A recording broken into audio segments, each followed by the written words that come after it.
കേരള തീരത്ത് വീണ്ടും കപ്പൽ ദുരന്തം. ബേപ്പൂർ അഴീക്കൽ തുറമുഖങ്ങൾക്ക് സമീപം ഉൾക്കടലിൽ ചരക്ക് കപ്പലിനാണ് തീപിടിച്ചത്. ബേപ്പൂരിൽ നിന്നും 45 നോട്ടിക്കൽ മൈൽ അകലെയാണ് ചരക്ക് കപ്പലിന് തീപിടുത്തമുണ്ടായത്. കൊളംബോയിൽ നിന്നും മുംബൈയിലേക്ക് പോവുകയായിരുന്ന ചരക്ക് കപ്പലാണ് അപകടത്തിൽപ്പെട്ടത്. 20-ലധികം ഏകദേശം 50ഓളം കണ്ടെയ്നറുകൾ കടലിൽ പതിച്ചതായി വിവരമുണ്ട്. 650ഓളം കണ്ടെയ്നറായിരുന്നു കപ്പലിലുണ്ടായിരുന്നത്. 22 ജീവനക്കാരുണ്ടായിരുന്ന കപ്പലിൽ നിന്നും 18 പേർ ചാടി രക്ഷപ്പെട്ടു. ഇവരെ കോസ്റ്റ് ഗാർഡും നാവികസേനയും ചേർന്ന് രക്ഷപ്പെടുത്തിയിട്ടുണ്ട്. അതിൽ 5 പേരുടെ പരിക്ക്, അതായത് ഈ തീപിടുത്തത്തിൽ 5 പേർക്ക് പൊള്ളലേറ്റിരുന്നു. ഒരാളുടെ നില ഗുരുതരമാണ്. ഇവരെ ഈ കോസ്റ്റ് ഗാർഡ് രക്ഷപ്പെടുത്തിയായി 18 പേരെ ഉടൻ തന്നെ കേരള തീരത്തേക്ക് എത്തിക്കും. അവർക്ക് പ്രാഥമികമായ ചികിത്സ ഇപ്പോൾ നൽകിയിട്ടുണ്ട്. ആജ്ഞ രവീന്ദ്രനിലേക്ക് ഒരിക്കൽ കൂടി. ആജ്ഞ, ഇപ്പോഴും 4 പേരെ, ഈ കാണാതായ 4 പേരെ കുറിച്ച് കൃത്യമായ വിവരമില്ല. ഇവർ കപ്പലിലാണോ അതോ മറ്റു 18 പേർക്കൊപ്പം ഇവർ കടലിലേക്ക് ചാടിയോ?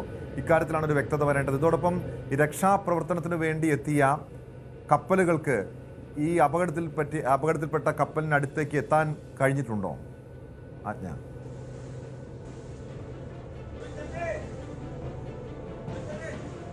ഈ നേവി പറയുന്നതനുസരിച്ചിട്ട്, ഡിഫൻസ് PRO പറയുന്നതനുസരിച്ചിട്ട് അത് നിയന്ത്രണാതീതമായ ഒരു തീപിടുത്തമാണ്. സാധാരണയായി തീ അണച്ചു കഴിഞ്ഞാൽ അതിനെ ഈ പറയുന്ന മൈനർ കാറ്റഗറിയിൽ പെടുത്തുകയാണ് ചെയ്യാറുള്ളത്. പക്ഷേ ഇതങ്ങനെയല്ല, ഇതൊരു മേജർ തീപിടുത്തം തന്നെയാണ് എന്ന് ഉള്ള കാര്യമാണ് നേവി വ്യക്തമാക്കുന്നത്. അതുകൊണ്ട് തന്നെ ഈ കപ്പലിന്റെ തീ അണയ്ക്കൽ നിയന്ത്രണാതീതമാണ് എന്നുള്ള സാഹചര്യം കൂടി കണക്കിലെടുക്കുന്നുണ്ട്. നേവിയുടെ INS സൂരത്ത് എന്ന് പറയുന്ന കപ്പലാണ് രക്ഷാപ്രവർത്തനത്തിന് വേണ്ടി അങ്ങോട്ട് എത്തിയിട്ടുള്ളത്. അതേസമയം നേവിക്കും ഈ പറഞ്ഞതുപോലെ രക്ഷാപ്രവർത്തനം ഊർജിതമായി നടത്താൻ കഴിയുന്നുണ്ടോ എന്നുള്ള അത്രയധികം നിസ്സഹായമായ അവസ്ഥയിലാണ് നേവിയും ഉള്ളത് എന്നുള്ള കാര്യമാണ് നേവിയിൽ നിന്ന് വ്യക്തമാകുന്നത്. ഈ 4 കപ്പലിലുണ്ടായിരുന്ന 4 പേര്, അതായത് ക്യാപ്റ്റനും മറ്റു 3 എഞ്ചിനീയർമാരും അടക്കമുള്ള ടീമിനെയാണ് കാണാതായിരിക്കുന്നത്. ഇവര് അവസാന ഘട്ടം വരെയും ഈ ഫൈറ്റിംഗ് ഏർപ്പെട്ടിരുന്ന ആളുകളാണ്. അത് തീയണയ്ക്കാൻ അവസാന ഘട്ടം വരെയും അവർ ശ്രമിച്ചിരുന്നു എന്നാണ് മനസ്സിലാക്കാൻ കഴിയുന്നത്. പക്ഷേ നേരത്തെ തന്നെ സൂചിപ്പിച്ചതുപോലെ ഈ കണ്ടെയ്നറുകളിൽ ഉണ്ടായിരുന്നത് അങ്ങേയറ്റം ഇൻഫ്ലമബിൾ ആയിട്ടുള്ള വസ്തുക്കൾ ആയതുകൊണ്ട് തന്നെ ഈ പറഞ്ഞ പോലെ കാറ്റ് തട്ടിയാൽ പോലും തീ പിടിക്കാനുള്ള അങ്ങേയറ്റം ഇൻഫ്ലമബിൾ ആയിട്ടുള്ള വസ്തുക്കൾ ആയതുകൊണ്ട് തന്നെ ഇത് കൂടുതൽ അപകടകരമായ അവസ്ഥയിലേക്ക് അല്ലെങ്കിൽ കൂടുതൽ ലേക്ക് നയിക്കുകയാണ് എന്നുള്ള സാഹചര്യമാണ് മനസ്സിലാക്കാൻ കഴിയുന്നത്. കോസ്റ്റ് ഗാർഡിന്റെ 5 കപ്പലോളം രക്ഷാപ്രവർത്തനത്തിനായി എത്തിയിട്ടുണ്ട്. അത് മാത്രമല്ല വിമാനങ്ങളും രക്ഷാപ്രവർത്തനങ്ങളുമായി ബന്ധപ്പെട്ട വിമാനങ്ങളും എത്തിയിട്ടുണ്ട്.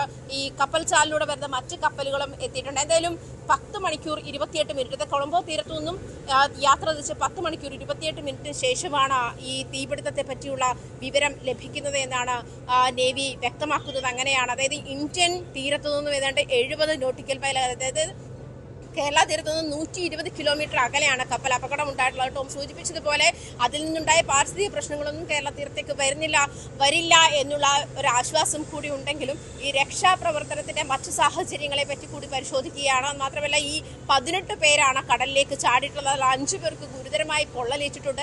കപ്പലിന്റെ ഏതാണ്ട് നടുഭാഗത്താണ് തീ പിടിച്ചിട്ടുള്ളത്. അത് തന്നെ രക്ഷാപ്രവർത്തനത്തെ സാരമായി ബാധിച്ചിട്ടുണ്ട് എന്ന് വ്യക്തമാകുന്നത്. കാരണം വശങ്ങളിൽ എവിടെയെങ്കിലും ആണെങ്കിൽ മറ്റുള്ള ജീവനക്കാരെ ഒരു വശത്തേക്ക് മാറ്റി നിർത്തിയിട്ട് ഇതിന് ഉള്ള രക്ഷാപ്രവർത്തനങ്ങൾ ഊർജിതമാക്കാൻ കപ്പലിലുള്ളവരെ കൊണ്ട് തന്നെ കഴിയുമായിരുന്നു. പക്ഷേ ഇത് നടുവിലൂടെ തീ പിടിച്ചത് കൊണ്ട് തന്നെ തീ അണയ്ക്കൽ അസാധ്യമായിരിക്കുന്ന ഒരു സാഹചര്യത്തിലേക്കും ഇത്രയധികം പെട്ടെന്ന് തീ പിടിക്കുന്ന വസ്തുക്കൾ അതിനകത്ത് ഉണ്ടായിരുന്നത് കൊണ്ട് തീപിടുത്തം രൂക്ഷമായി പടരുകയും ചെയ്യുന്ന ഒരു സാഹചര്യം ഉണ്ടായിരുന്നു. ഇത് നിയന്ത്രണാതീതമായ ഒരു സാഹചര്യത്തിലേക്ക് തന്നെയാണ് പോയിരിക്കുന്നത് എന്നാണ് ഇന്ത്യൻ നേവി വ്യക്തമാക്കുന്നത്. ഒരു മേജർ തീപിടുത്തം എന്നുള്ള ഒരു കാറ്റഗറിയിലേക്ക് തന്നെ മാറേണ്ടിയിരിക്കുന്നത്. കാരണം രക്ഷാപ്രവർത്തനം അങ്ങേയറ്റം ദുഷ്കരമാണ് എന്നുള്ള വിവരങ്ങളാണ് ലഭിക്കുന്നത്. ഇവിടുന്ന് അതുപോലെ തന്നെ കോസ്റ്റ് ഗാർഡിന്റെയും ദുരന്ത നിവാരണ സേനയുടെ നേതൃത്വത്തിലുള്ള സംഘമുണ്ട്.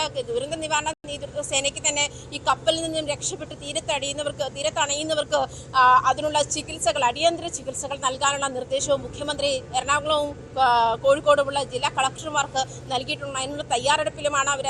തയ്യാറെടുത്ത് കഴിഞ്ഞു എന്ന് വേണം മനസ്സിലാക്കാൻ. അതേസമയം അങ്ങേയറ്റം തീവ്രമായ പരിശ്രമത്തിലാണ് കപ്പലിലെ തീ അണയ്ക്കാൻ എന്നുള്ള കാര്യമാണ് മനസ്സിലാക്കാൻ കഴിയുന്നത്. പക്ഷേ തീ നിയന്ത്രണാതീതമാണ്. 50ഓളം കണ്ടെയ്നറുകൾ 50ഓളം കണ്ടെയ്നറുകൾ കടലിൽ വീണിട്ടുണ്ട്.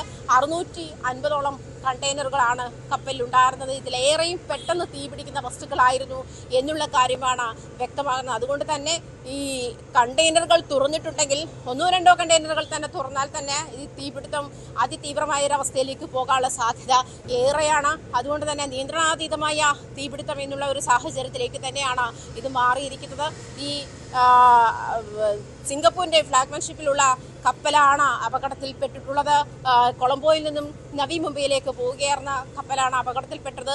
അത് ഇത്രയും, അതായത് ഇപ്പോൾ നിലവിൽ ഈ തീപിടുത്ത അപകടം നടന്നിരിക്കുന്നത് കേരള തീരത്തു നിന്നും 120 കിലോമീറ്റർ അകലെ, അതായത് 70 നോട്ടിക്കൽ മൈൽ അകലെ വെച്ചിട്ടാണ് തീപിടുത്തം ഉണ്ടായിരിക്കുന്നത് എന്നുള്ള കാര്യത്തിൽ വ്യക്തതയുണ്ട്.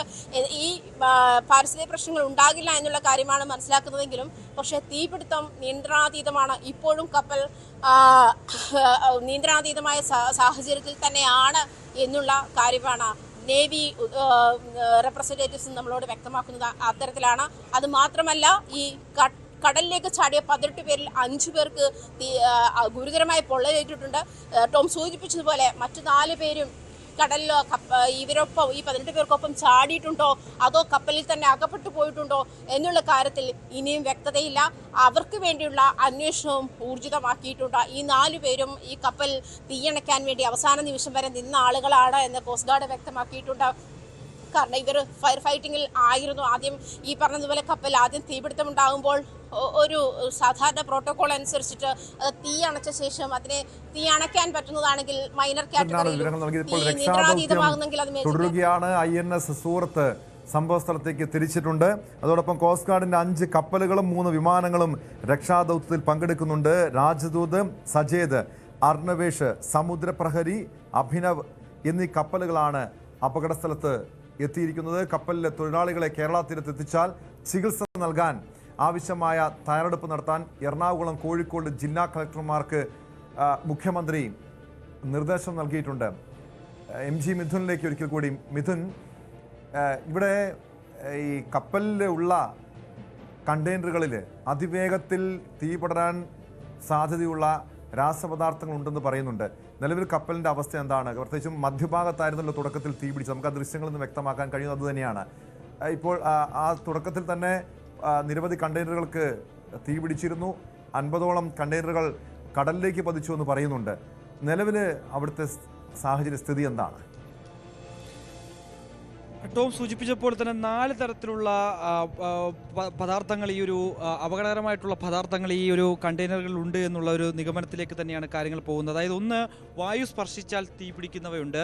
മറ്റൊന്ന്, തീ പിടിച്ചാൽ കത്തുന്ന ദ്രാവകങ്ങളുണ്ട് അതിൽ ഈ കണ്ടെയ്നറുകളിലുണ്ട്. മറ്റൊന്ന്, ഘർഷണത്തിൽ സ്വയം തീ പിടിക്കുന്നവയായിട്ടുള്ള പദാർത്ഥങ്ങൾ ഇവയുണ്ട്. അതിൻ്റെ ദ്രാവകങ്ങളും ഒപ്പം തന്നെ സോളിഡായിട്ടുള്ള പദാർത്ഥങ്ങളും ഒക്കെ ഈ കണ്ടെയ്നറുകളിൽ ഉൾപ്പെട്ടിട്ടുണ്ട് എന്നാണ് നമുക്ക് മനസ്സിലാക്കാൻ സാധിക്കുന്നത്. അതായത് ഓരോ ക്ലാസ്സുകളായി, കാറ്റഗറിയായി തിരിച്ചാണത് ഇത് അലൈൻ ചെയ്തിരിക്കുന്നത്. അതായത് 4.2 ക്ലാസ്സിലുണ്ടായിരുന്നതാണ് ഈ വായു സ്പർശിച്ചാൽ തീ പിടിക്കുന്ന പദാർത്ഥങ്ങളുള്ളത്. മറ്റൊന്ന് ക്ലാസ് 3യിലാണ് തീ പിടിച്ചാൽ കത്തുന്ന സാഹചര്യം. മറ്റു കൂടുതൽ വിശദാംശങ്ങളിലേക്ക് നമ്മോടൊപ്പം ഇപ്പോൾ PR കാർത്തിക് കൂടി ന്യൂസ് ഡെസ്കിൽ നിന്ന് ചേരുന്നുണ്ട്.